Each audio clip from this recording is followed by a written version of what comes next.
Assalamualaikum warahmatullahi wabarakatuh. Pada kesempatan kali ini, saya akan membahas secara rinci mengenai konsep budaya politik, demokrasi, dan masyarakat madani atau civil society, serta bagaimana ketiganya berkembang dan diterapkan dalam konteks Indonesia.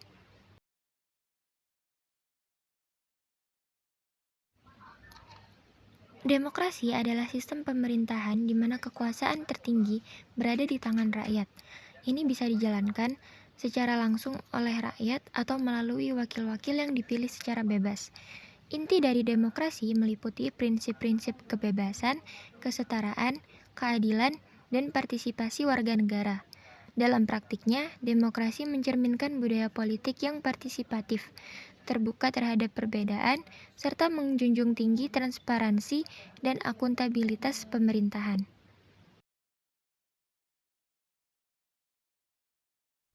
Demokrasi di Indonesia mengalami beberapa fase penting.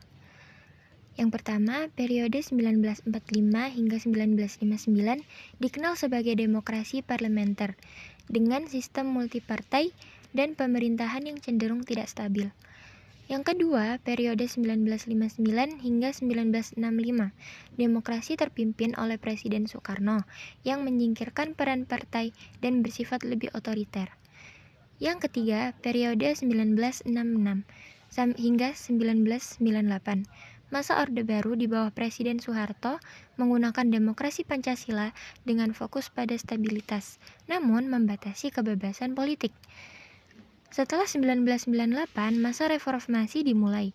Demokrasi berkembang dengan pemilu langsung, kebebasan pers, desentralisasi, dan meningkatnya peran masyarakat sipil.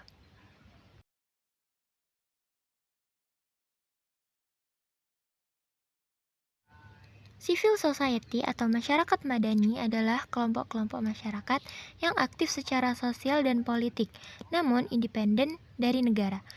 Mereka mencakup LSM, organisasi keagamaan, komunitas, dan media independen. Sejak era reformasi, peran mereka semakin besar dalam mengadvokasi kepentingan publik dan mengontrol pemerintah. Namun, tantangan masih ada seperti pembatasan kebebasan digital, radikalisme, dan perlindungan hukum terhadap aktivis yang masih lemah.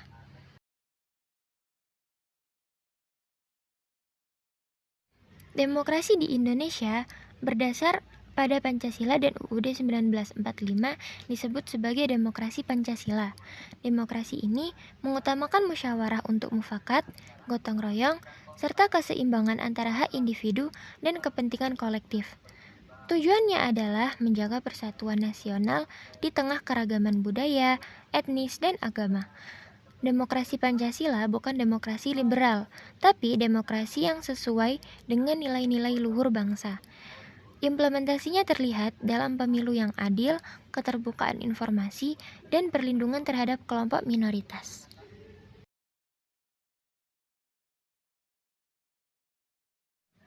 Sekian pembahasan dari saya. Wassalamualaikum warahmatullahi wabarakatuh.